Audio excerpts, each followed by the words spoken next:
fizesse uma retrospectiva dentro de si próprio e pensasse no que de melhor aconteceu conosco ao longo do ano. E principalmente com um sentimento de gratidão a todos que nos ajudaram a construir esse melhor, a vivenciar esse melhor. E pensando principalmente em Deus, em Jesus Cristo, nos espíritos que nos acompanham, que podem ser encarnados e desencarnados, que estão sempre conosco. O intuito é fazer essa reflexão e pensar materialmente falando, espiritualmente falando, para o nosso psicológico, talvez a nossa saúde física, o que de melhor fizemos e o que poderíamos ter feito melhor e que talvez fique para o próximo ano. Talvez ainda consigamos em 2024, ainda faltam 2 semanas, quem sabe possamos ainda construir esses valores ao longo desse resto de ano. E para tentar fazer essa provocação, eu vou trazer bastante do que eu trouxe nas palestras de cada mês. Aqui nós somos 4 voluntários palestrantes desta casa, cada um com suas pesquisas, cada um com seu estilo. Eu trouxe algumas referências minhas, mas que também vários outros aqui também utilizaram, e que possamos aqui juntos pensar nesses valores e pensar com muita gratidão. Iniciamos o ano falando bastante do Sermão da Montanha. O Evangelho nos diz que Jesus Cristo proferiu o Sermão da Montanha depois de ter passado uma noite inteira em conversa com Deus. Então, muitos dizem, inclusive, que se toda a literatura humana se perdesse e restasse apenas o Sermão da Montanha, a humanidade já estaria muito bem servida. De tão grandiosas são as mensagens que ali estão. E Jesus Cristo, ele nos traz questionamentos profundos do que cada um de nós deveríamos ter de mais importante no nosso pensar, no nosso comportar e no nosso agir. Olhando ali dentro de nós, o que está em nossa volta, o que de melhor poderíamos construir. E em um desses valores que ele traz no Sermão da Montanha é a brandura e a paciência. No Evangelho de Mateus diz que ele traz que Jesus Cristo, nesse sermão, disse que bem-aventurados os que são brandos, que possuirão a terra. Bem-aventurados os pacíficos, porque serão chamados filhos de Deus. E no Evangelho segundo o Espiritismo, trazendo um pouco mais de explicações, os Espíritos orientaram na codificação de Allan Kardec: sede pacientes, a paciência é uma caridade e deveis praticar a lei de caridade ensinada pelo Cristo. A caridade que consiste na esmola dada aos pobres é a mais fácil de todas. Outra há, muito mais penosa e meritória, a de perdoarmos aos que Deus colocou em nosso caminho, para porem à prova a nossa paciência. Nessa nossa trajetória, quantas vezes nos deparamos com pessoas que nos tiram, em alguns momentos, até do nosso equilíbrio. Mas será que elas estão ali naquele momento por acaso? É nesse sentido que Jesus Cristo vem nos chamar a atenção para a paciência. Para esses momentos que nos desafiam, que nos testam, que nos coloquemos à prova e que sejamos brandos, sejamos pacíficos. Porque a construção humana, a construção verdadeira humana é feita com brandura, com paz, com serenidade. Se voltarmos ao longo da história, voltamos ali em Alexandre o Grande, voltamos no Império Romano, voltamos na Segunda Guerra Mundial, tudo que foi provocado durante a administração de Hitler, e em outros momentos, até na França de Napoleão. Todos esses territórios conquistados com violência, eles foram retomados pelos seus habitantes originários depois. As culturas ali eram tão fortes que elas permaneceram e até hoje permanecem. Tudo que foi construído com violência, com imposição da força, não produziu construções verdadeiras.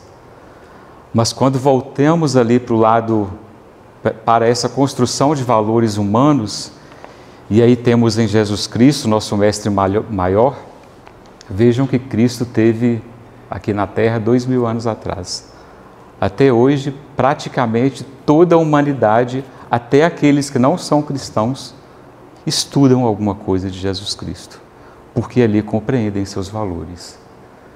Pensando um pouco mais próximo de nós, em uma era mais próxima, mais contemporânea, podemos pensar no Gandhi, em alguns outros, que com suas construções de valores, Francisco de Assis, estão ali até hoje, estão presentes em nossas vidas. E ainda dentro do próprio Napoleão, a parte que ele construiu com base em imposição da força foi toda, entre aspas, perdida, mas voltou ao que era antes. Mas o que ele fez de bom, como o Código Civil que ele estabeleceu na França, até hoje é referência em todo o Ocidente. É nesse sentido que Cristo está nos chamando a atenção para sermos pacientes. Que é com paciência, exercitando a paciência, exercitando a humanidade, que faremos grandes construções. Esse foi um dos grandes ensinamentos que ele nos trouxe no Sermão da Montanha. E voltando até para a nossa própria saúde, a Associação Médica Americana diz que a impaciência está entre os principais fatores de risco para a saúde de jovens e adultos. Vejam o que a falta dessa paciência provoca, não só no nosso psicológico, no nosso espiritual, mas também no nosso corpo físico, no nosso biológico. E a ansiedade, que é uma abertura dessa impaciência, digamos assim, é algo que acomete grande parte da humanidade hoje, que tenta resolver a vida como se fosse tudo para ontem. E não curte os melhores momentos da vida. Não curte um olhar fraterno, um abraço da natureza, uma criança, um animal, um cachorrinho que late ao nosso lado. Estamos ali sempre tentando fazer tudo muito rápido, em alguns momentos, ultrapassando os limites do nosso corpo. Essa foi uma das mensagens que trouxemos ao longo do ano, do Sermão da Montanha, mas o Cristo também, ele fala do saber sofrer nesse Sermão da Montanha, que ele diz: bem-aventurados os que choram, pois que serão consolados.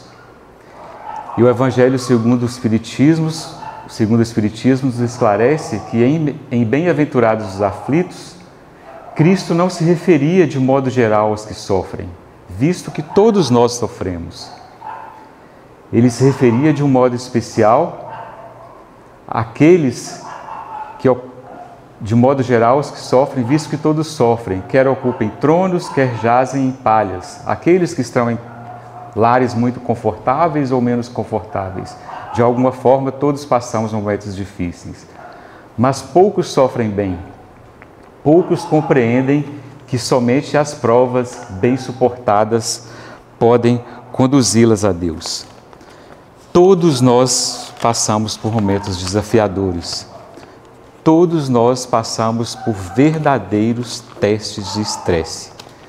Quantas vezes em nossas vidas, e às vezes com até certa frequência, somos estressados ao nosso limite. Mas será que nesses momentos de estresse sabemos exercer aquela mensagem anterior, principalmente da paciência? E por que às vezes somos estressados? Por que sofremos? Os Espíritos nos dizem que se voltássemos para as origens, para as causas desses nossos sofrimentos, em praticamente 100% das vezes, iríamos identificar que nós fomos os próprios causadores desses sofrimentos.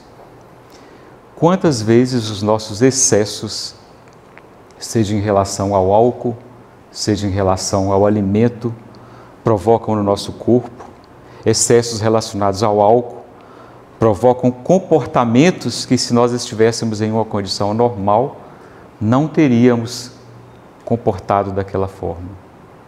E aí, quando voltamos ao nosso equilíbrio, pensamos, e se eu tivesse feito de outra forma? Quantas vezes esses estresse nos tiram do sério e nos conduzem a lugares que não gostaríamos de estar?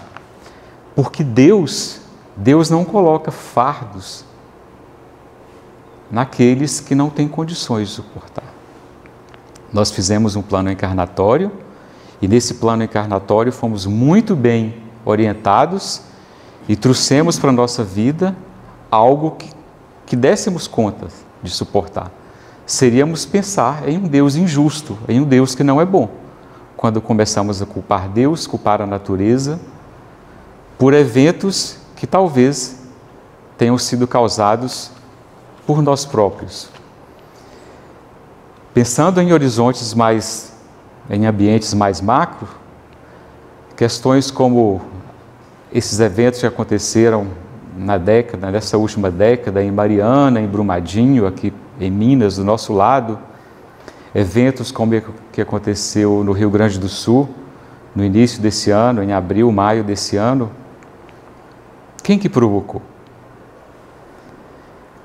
Há algum tempo atrás, até talvez 2 séculos atrás, ainda tínhamos, em alguns momentos, ousadia para culpar a própria natureza. Mas à medida que a ciência foi avançando, esse nosso espaço para culpar a natureza está ficando cada vez menor. A cada dia que passa, estamos percebendo que os responsáveis por esses sofrimentos, por esses grandes desafios, são os próprios homens, somos nós próprios. Mas e aí, sabemos sofrer? E Cristo, segundo o Emmanuel, em uma mensagem com Chico Xavier, ele diz que em Bem-aventurados os aflitos, referia-se antes de tudo aos que se acham aflitos por ajudarem no engrandecimento da humanidade. No Sermão da Montanha, Cristo estaria falando ali principalmente para aqueles que, bem-aventurados são aqueles que estão em alguns momentos de aflição, mas uma aflição no bom sentido. Estão aflitos para fazer algo de bom, para fazer a humanidade caminhar. E quantos cientistas, quantos filósofos, quantos artistas, eles estão ali pesquisando, tentando trazer na arte, na literatura, na música, ou no conhecimento científico, algo que faça a humanidade caminhar sem precisar passar por tanto sofrimento. Outro grande ensinamento que Cristo nos trouxe no Sermão da Montanha é a discrição. Não deixai minha mão direita saber o que a minha mão esquerda faz. Quando derdes esmola, não saiba a vossa mão esquerda o que deu a vossa mão direita, a fim de que a esmola fique em segredo, e vosso Pai, que vê o que se passa em segredo, vos recompensa. Está no Evangelho de Mateus. O Evangelho segundo o Espiritismo nos acrescenta, voltando ao Evangelho de Mateus, que Jesus estendeu a mão, tocou um leproso e no mesmo instante desapareceu a lepra. Disse-lhe então Jesus: abstém-se de falar disso a quem quer que seja, mas vai mostrar-te aos sacerdotes e oferece o dom prescrito por Moisés, a fim de que ele sirva de prova. Essa segunda parte, Cristo só orientou a esse ex-enfermo que fosse aos sacerdotes para que ele voltasse ali ter os direitos que um humano teria perante a lei da época, porque aqueles leprosos, aqueles em situações muito desfavoráveis, eles eram tão marginalizados que perdiam muitos de seus direitos. Foi somente nesse sentido que Cristo pediu para que ele fosse aos sacerdotes, para que ele voltasse a ter esses direitos, mas que de forma geral ele se abstivesse de dizer para quem quer que fosse o que teria acontecido ali naquele momento. E o Marco Aurélio, imperador romano, ex-imperador romano, que foi imperador romano entre o ano 161 e o 180, no livro de Meditações, ele nos diz que uma vez que hajamos feito bem e a outra pessoa já foi beneficiada, qual é a terceira coisa que a gente está buscando ali, como tolos, a ser somada a essas duas primeiras? É uma reputação, retribuição para esse benefício? Se eu fiz algo realmente bom, eu já fiz o meu ato, a outra pessoa já foi beneficiada, por quê? O que mais eu estou procurando ali? Será que faz sentido? É isso que Cristo veio nos dizer. E às vezes estamos ali buscando esse reconhecimento de uma sociedade, de alguém que a gente reconhecesse. Mas por que fazemos isso? Quase sempre por própria insegurança. Nós somos, em alguns momentos, escravos de uma opinião alheia, de uma opinião de um terceiro. Um filósofo brasileiro chamado Humberto Roden, ele diz que quando nós conseguirmos ultrapassar essa fronteira invisível, que é essa dependência que a gente tem de uma opinião, que é algo que a gente não exatamente vê, mas que fica ali esperando sempre um reconhecimento, que não é exatamente um reconhecimento material, mas é um reconhecimento, passaremos a ser verdadeiramente felizes, porque a partir desse momento faríamos o bem pelo bem, sem precisar a mão esquerda saber o que a direita está fazendo. E pensando nessas mensagens do Sermão da Montanha, um questionamento e uma percepção muito importante é de como houve uma grande evolução do pensamento filosófico, eu diria humano, a partir de uma comparação que a gente faz de algumas mensagens do Antigo Testamento e depois veio o Novo Testamento, que é o Novo Testamento, é nele que traz as mensagens de Jesus Cristo, ali através do apóstolo Paulo e através de Lucas, Mateus, Marcos e João, e depois com a doutrina dos Espíritos. E por isso a doutrina dos Espíritos é uma doutrina verdadeiramente cristã, porque ela se fundamenta basicamente no Novo Testamento, que são as mensagens de Jesus Cristo. Ela só volta no Antigo Testamento em algumas questões para entender alguns fundamentos legais e em outros momentos para entender um contexto histórico, mas basicamente no Novo Testamento. E por isso que o Jesus Cristo, em várias mensagens, inclusive no Sermão da Montanha, ele diz que foi dito aos antigos do Antigo Testamento: eu, porém, vos digo. Por isso a mensagem de Jesus Cristo, ela veio, de certa forma, modificar a lei, complementando a lei, esclarecendo o que estava na lei antiga. E, em alguns casos, modificando radicalmente a lei, porque a lei antiga era uma lei que permitia matar em algumas situações, permitia apedrejar, e Jesus, com seu fundamento tão suavemente humano, não poderia permitir isso. E tentando reproduzir algumas mensagens, os antigos diziam: não matarás, quem matar está sujeito a julgamento. Mas Jesus disse: todo aquele que se irar contra seu irmão estará sujeito a julgamento. Reconcilie com seu irmão. Vá lá e converse com ele. Se for necessário, perdoe.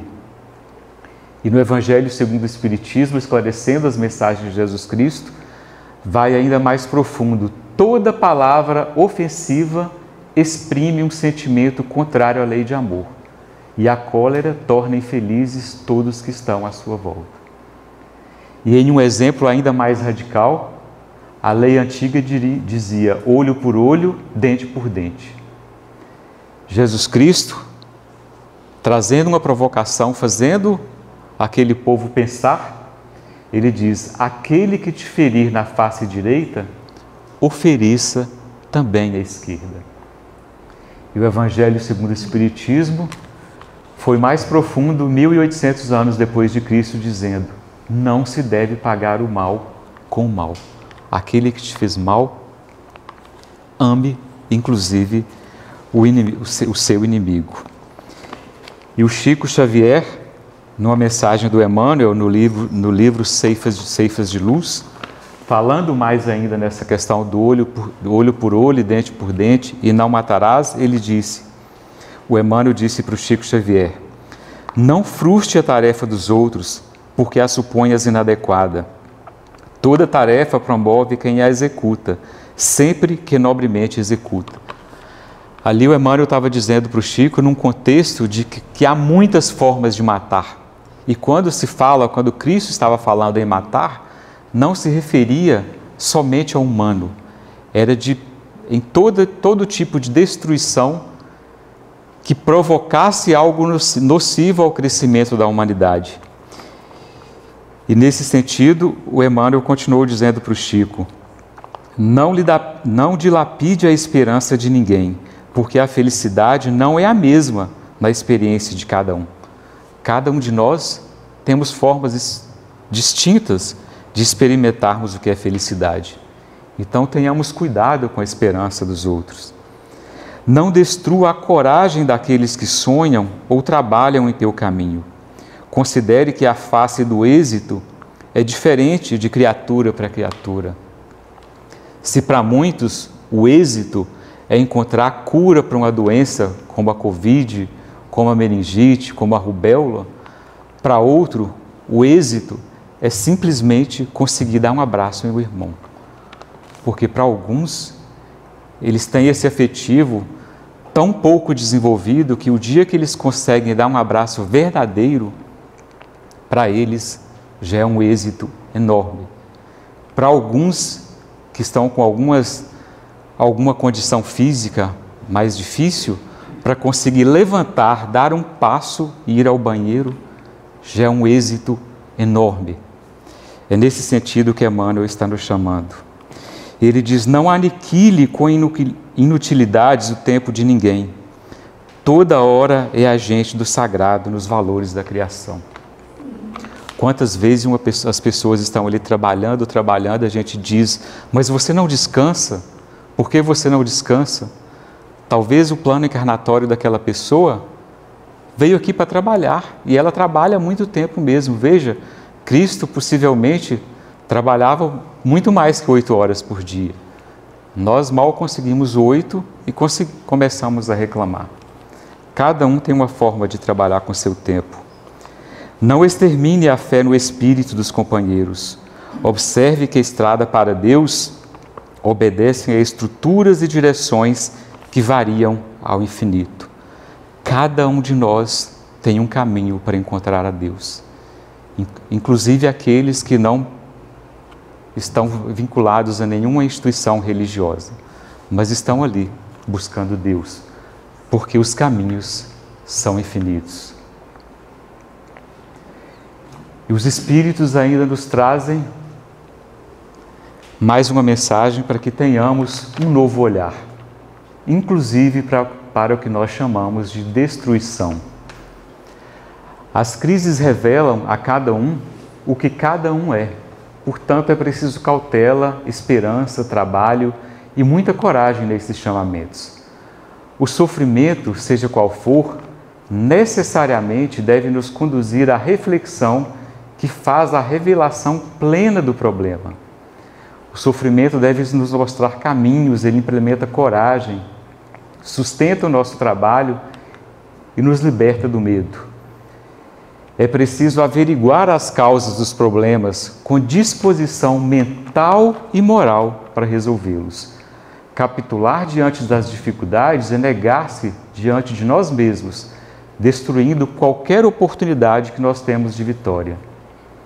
Apesar de todas as dificuldades, todas as angústias, todos os sofrimentos, desilusões, haverá sempre luz no amanhã.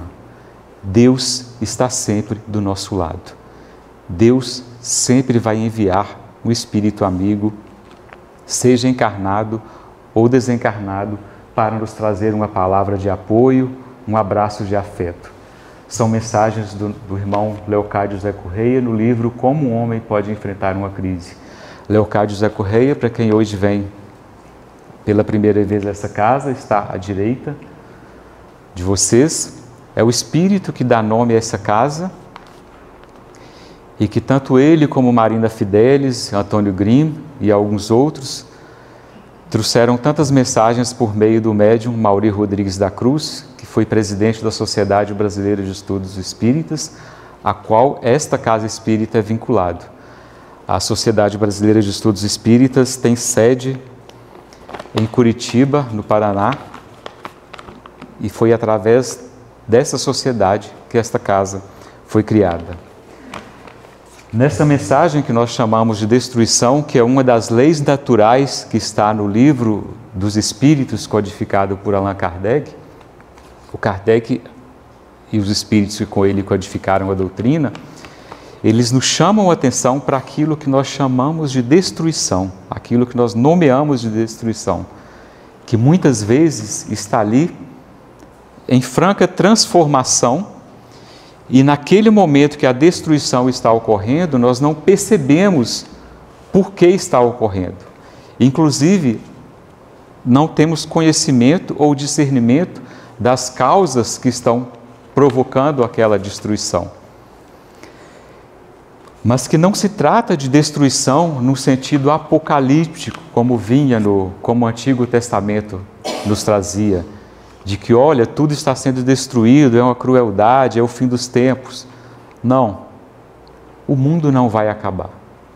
Nós, seres humanos, por mais cruéis que fomos em alguns momentos da história, jamais conseguiremos acabar com a humanidade, com as formas de vida que Deus criou.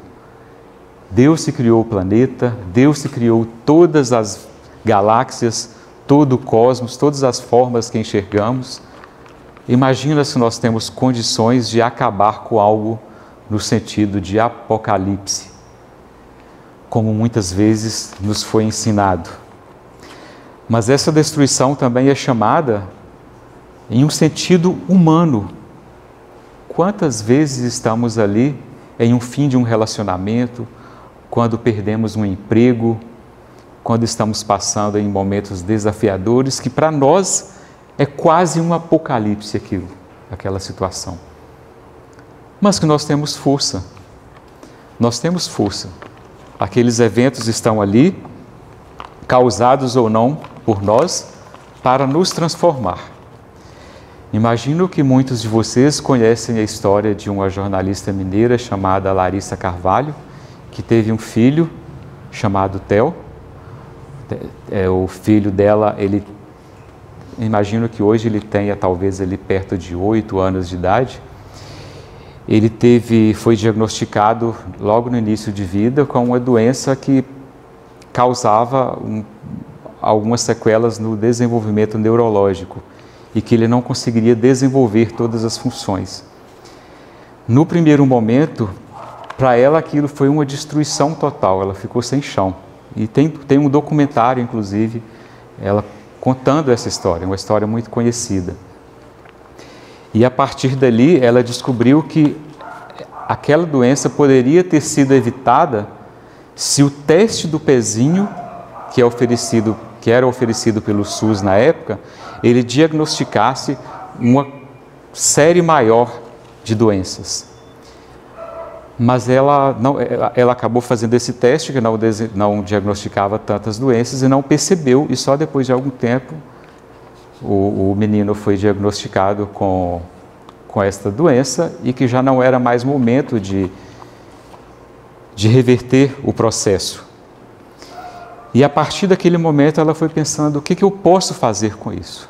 E ela começou, e aí ela, trabalhando numa emissora muito conhecida, conseguiu movimentar muitas pessoas na sociedade, e com base no trabalho dela e na experiência do filho dela, ela conseguiu que várias prefeituras, alguns estados, acrescentassem naquele leque de doenças diagnosticadas pelo teste do pezinho, incluíssem uma série maior de doenças. E vejam como que para ela aquilo que foi um momento de destruição, que ela perdeu o chão, ela conseguiu transformar em momentos melhores para outras pessoas. E é para isso que os Espíritos nos chamam, para essas questões de desilusões, que sempre haverá um amanhã. Que pensamos ali, que tenhamos capacidade de recomeçar a nossa vida, porque temos força para isso. Outro grande ensinamento, visto ao longo desse ano, é um chamamento que os Espíritos nos trazem para a nossa responsabilidade. O irmão Leocádio, mais uma vez, ele nos diz que o Espírito é o autor, ator e portador da nossa cultura. Tudo o que nós carregamos, nós construímos, seja através de nós próprios ou a nossa cultura ajudando a nos construir. Precisamos aprender e também ensinar as pessoas em desespero que, a rigor, nunca e jamais importa o que ainda temos a esperar da vida, mas sim exclusivamente o que a vida espera de nós. Não perguntar mais pelo sentido da vida, mas indagarmos a nós mesmos. A vida nos dirige perguntas diariamente, a cada hora. Essa é uma mensagem trazida pelo Viktor Frankl, que vai muito no sentido da mensagem do irmão Leocádio, chamando que o Espírito é ator e portador da sua história, da sua cultura.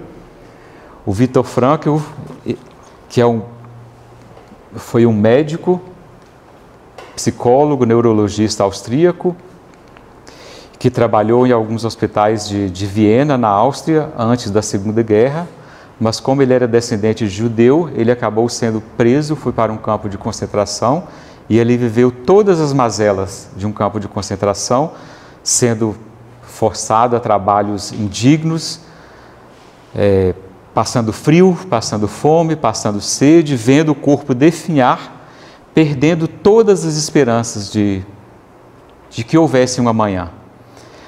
Mas que ele ali, naquela situação indigna, ele ainda conseguia, dentro da profissão dele, de psicólogo, de neurologista, ele observar todo o meio à volta dele e pensar o que ele poderia fazer de diferente para aqueles que estavam ao lado dele.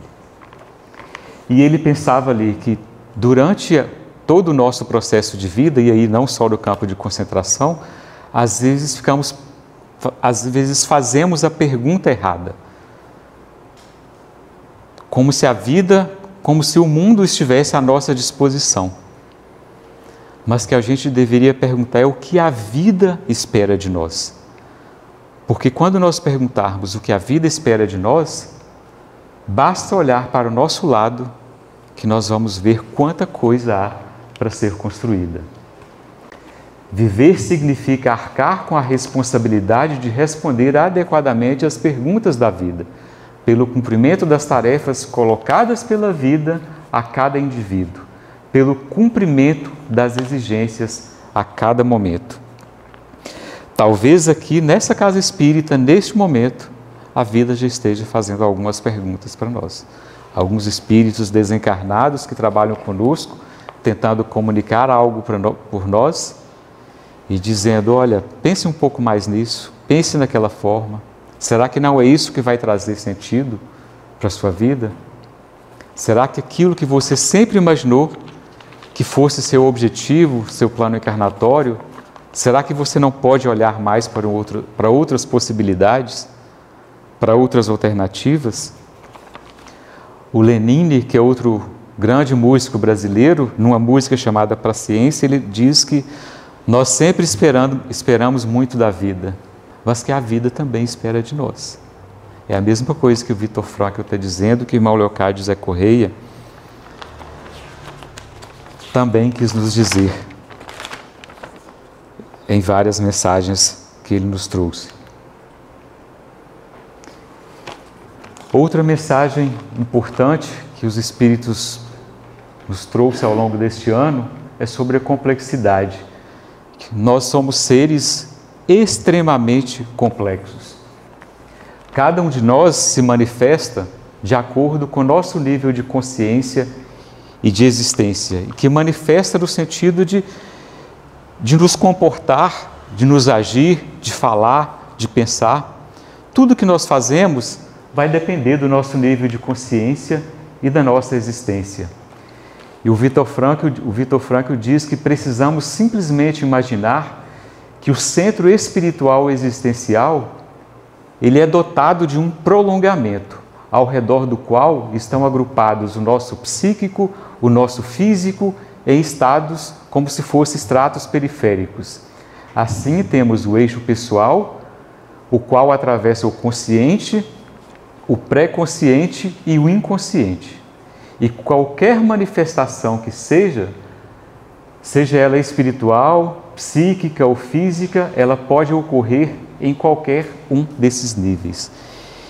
E quando nós agimos, o Viktor Frankl ele está falando da psicologia, de uma psicologia mais profunda, que quando nós agimos, ali nós estamos agindo de acordo com o nosso nível de consciência e de existência e talvez com o nível de consciência que a psicologia, essa psicologia humana, não tem trabalhado. Ele diz que a psicologia trabalha muito pouco o espírito em si.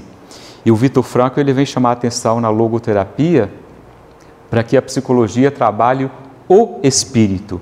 E que o espírito ele é muito mais do que o consciente. Ele é o que é chamado de inconsciente e ele volta no que chama de pré-consciente, de algo que está até antes do inconsciente. E o irmão Antônio Grimm, que é outro espírito que esse está do lado esquerdo de vocês, é outro espírito que nos orientam nesta casa, ele traz algo muito parecido com o Viktor Frankl, e ele chama atenção para o nosso consciente em repouso, para o nosso conhecimento em repouso, que nós como espíritos encarnados estamos aqui nos manifestando toda a nossa existência, mas que às vezes diante de determinadas situações, nós vamos ali em algo que nós sequer tínhamos ideia que seríamos capazes.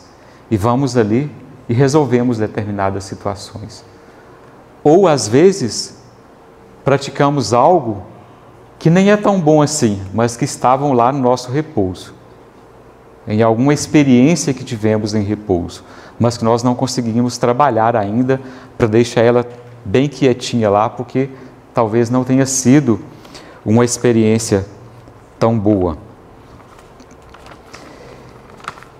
E nesse sentido, quando ele nos diz que esse nosso conhecimento em repouso, esse nosso inconsciente, e que nós vamos fazer até uma prece, quando nós emanamos uma prece, nós estamos fazendo perguntas para Deus, e o nosso pensamento vai jogando essas perguntas para a humanidade, e se um espírito amigo, um espírito bom que estiver ali na mesma sintonia que a gente, ele pode nos trazer resposta ao longo dessas preces. E que por isso, às vezes, conversar com nossa consciência é muito mais do que conversar com a gente mesmo. Porque quando fazemos boas perguntas, que nós entendemos que estamos fazendo perguntas para a gente, mas outros espíritos estão na mesma sintonia e tentando nos ajudar, eles podem nos trazer essas informações. E por isso, o outro pensamento importante, que é a nossa busca, que essa transformação começa dentro de cada um de nós. E o espírito Marina Fidelis, que também está à esquerda de vocês, ela nos diz que a doutrina dos espíritos propõe grandes transformações, a começar sempre pelo próprio indivíduo.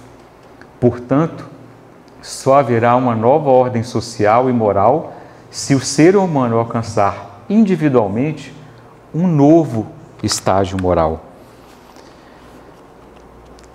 Temos o hábito de reclamar de tudo que está à nossa volta, de pessoas próximas de nós.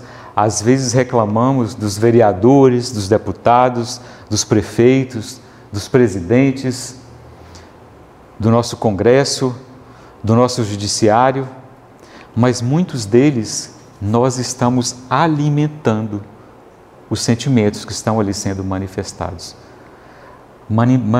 Estamos alimentando através de comportamentos morais, da ordem social que estamos construindo.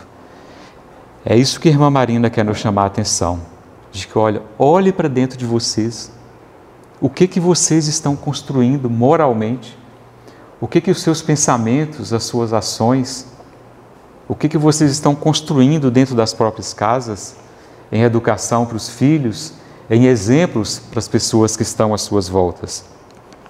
Comecem a pensar no porquê que vocês estão fazendo dessa forma, por que vocês estão fazendo algo e o porquê de fazer algo dessa forma. O que isso representa para a vida de cada um de nós e para a vida de quem está do nosso lado. Outro grande ensinamento que os Espíritos nos trouxeram ao longo deste 2024 foi sobre o que é exatamente a nossa família. O André Luiz, em um livro psicografado pelo Chico Xavier, ele diz que no plano físico, a equipe doméstica atende aos laços de sangue, em que o vínculo é obrigatório, mas que no plano extrafísico, quando nós deixamos esse corpo, o grupo familiar obedece à afinidade, em que o vínculo é espontâneo, que é esse vínculo moral que a Marina Fideli chamou a atenção na mensagem anterior. E que milhares de criaturas já desfrutam, no próprio estágio da encarnação aqui na Terra, essas uniões ideais, em que se unem psiquicamente uma a outra, sem a necessidade de permuta sexual mais profundamente considerada, a fim de se apoiarem mutuamente na formação de obras preciosas na esfera do Espírito. Nessa mensagem que os Espíritos nos trazem, o Emmanuel, nessa segunda mensagem psicografada pelo Chico Xavier, está em um contexto trazido por uma mensagem de Jesus Cristo, em que ali no meio da multidão, alguma pessoa diz para Cristo, dizendo: olha, a sua mãe está aí.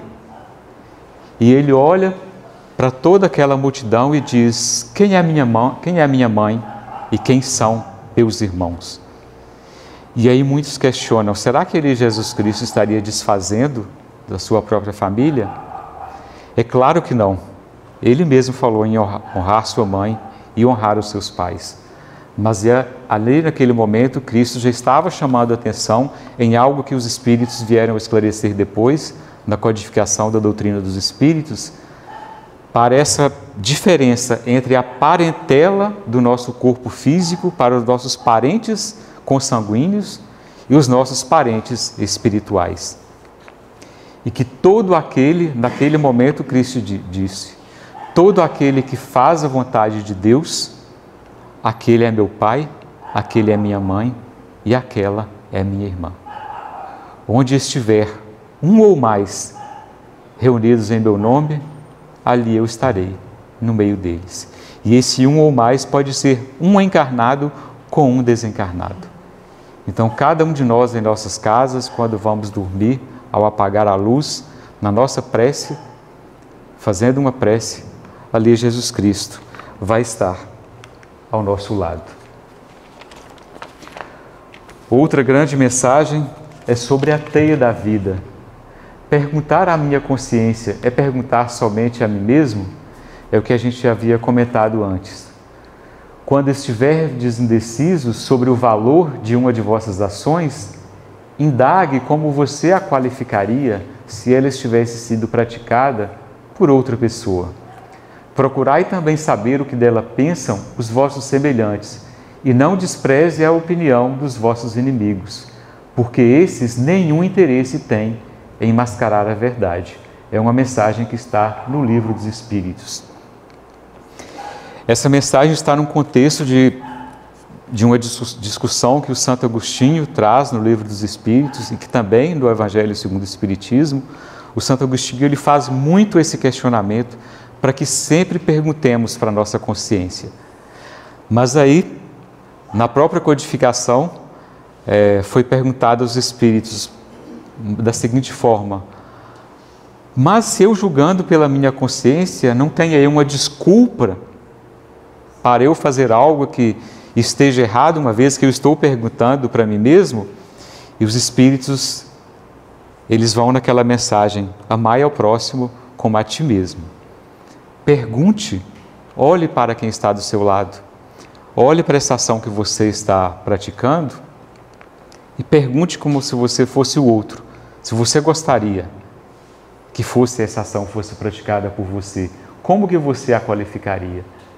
E vá um pouco mais além. Pergunte até para aquele que é seu inimigo, porque talvez um que seja seu amigo vai querer te proteger, não vai querer te ofender, não vai querer te constranger, mas aquele que é seu inimigo, ele não vai ter interesse em nenhum a te adular, a te mascarar. Ele vai dizer somente a verdade.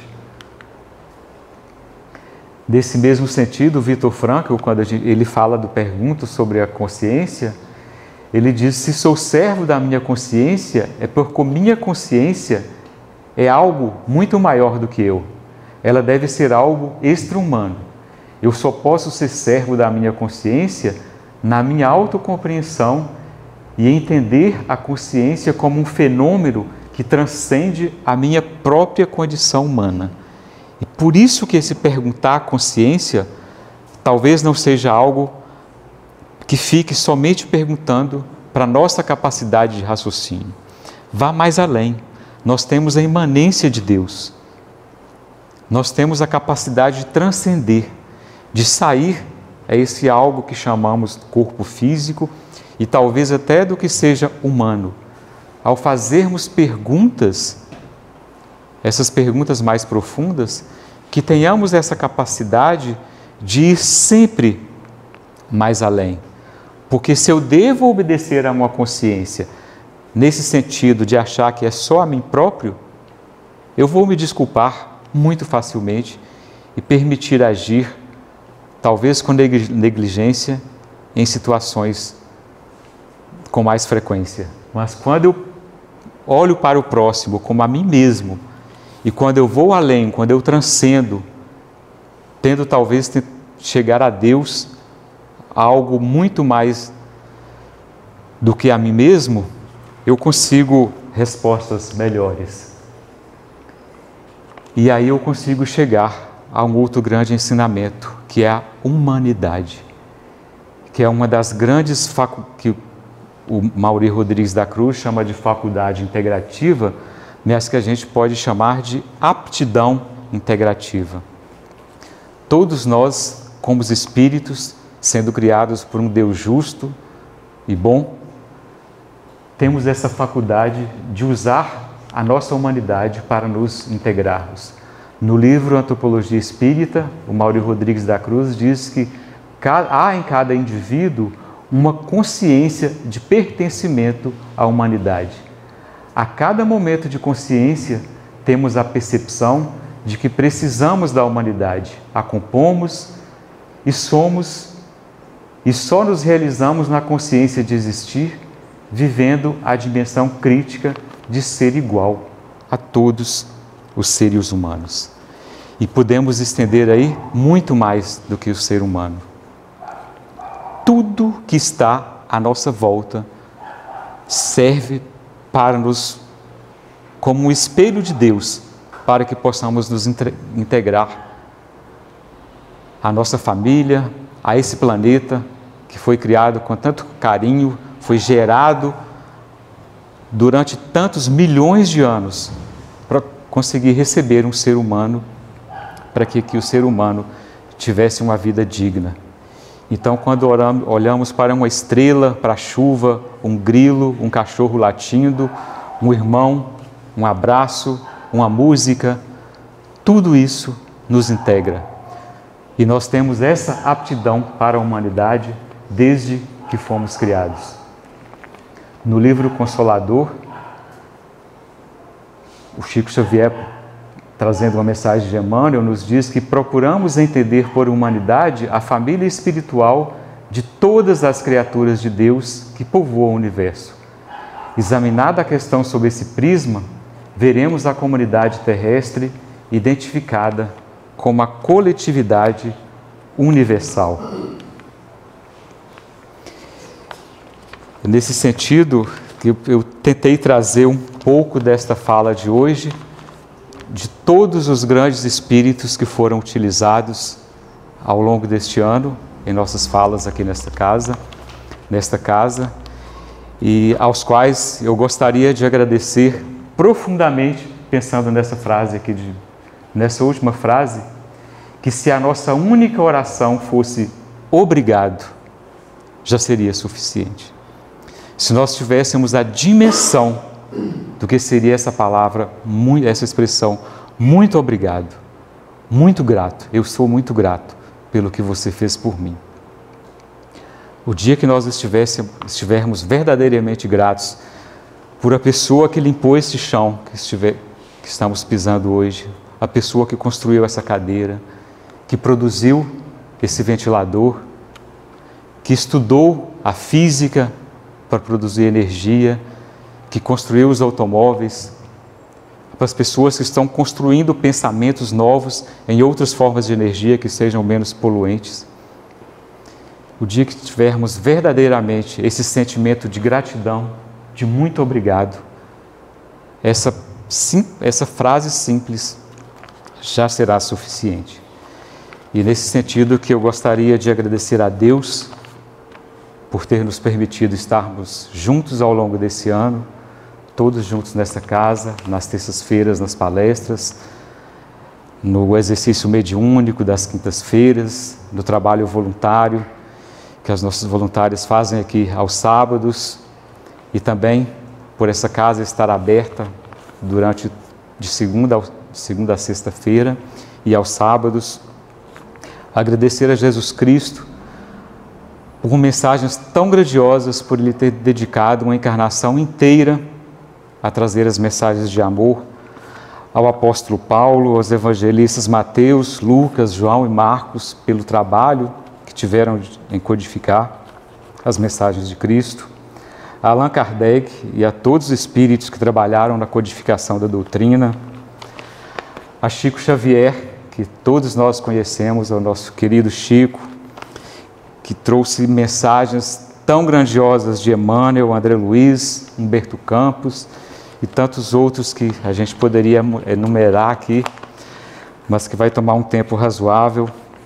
A Mauri Rodrigues da Cruz, à direita de vocês, que foi presidente da Sociedade Brasileira de Estudos Espíritas enquanto encarnado, e que através de Marinda Fidelis, que trouxe mensagens de Marinda Fidelis, Leocádio Zé Correia, Antônio Grimm e alguns outros, e que não temos mensagens exatamente escritas de Francisco Fajardo, de Helena Tipoff, mas que sabemos que eles pediram lá em Curitiba para trabalharem em mentalidade conosco nessa casa, e principalmente Helena Tipoff, que aqui em Minas a conhecemos com tanto amor como uma das maiores profissionais da educação, olhando o lado humano. A nossa amiga Thaís já fez uma palestra sobre ela, agradecemos imensamente também. A espíritos como Vitor Frankl, Francisco de Assis, o imperador romano Marco Aurélio, Gilberto Gil, Humberto Roden e outros grandes nomes que utilizamos aqui nessa casa, grandes nomes da ciência, da filosofia, da religião. A todos os voluntários, médios, trabalhadores dessa casa, nossa imensa gratidão. A todos vocês que tiveram a paciência de se organizar e de estar aqui conosco ao longo do ano, ouvindo as nossas palestras, aos encarnados e desencarnados. O irmão Leocádio sempre nos chamou a atenção para a quantidade imensa de desencarnados que vêm às palestras. Ele diz: olha, se tiver uma pessoa só, que façam pelo menos uma oração em voz alta, porque tem muitos desencarnados que estão ali também, precisando de oração. E a todos que fizeram uma prece por nós, inclusive aqueles que a gente acha que é nosso inimigo simplesmente porque fez alguma coisa que não nos agradou em determinado momento, agradecemos imensamente também, porque são essas provocações que também nos fazem crescer, que nos permitem reflexões. É nesse sentido que gostaríamos, com esse pensamento de gratidão, de muita gratidão, a todos vocês, que encerramos esse ano de 2024 e com muita fé em Deus voltaremos na primeira semana de fevereiro de 2025 com palestras, mas já estaremos aqui na segunda quinzena de janeiro com o exercício mediúnico nas quintas-feiras, porque antes de voltar com as palestras, precisamos de voltar a nos harmonizar e para que esse espaço esteja bem ambientado com os espíritos que aqui trabalham para receber o público. Muito obrigado a todos. A partir de agora a gente vai para o trabalho de passe.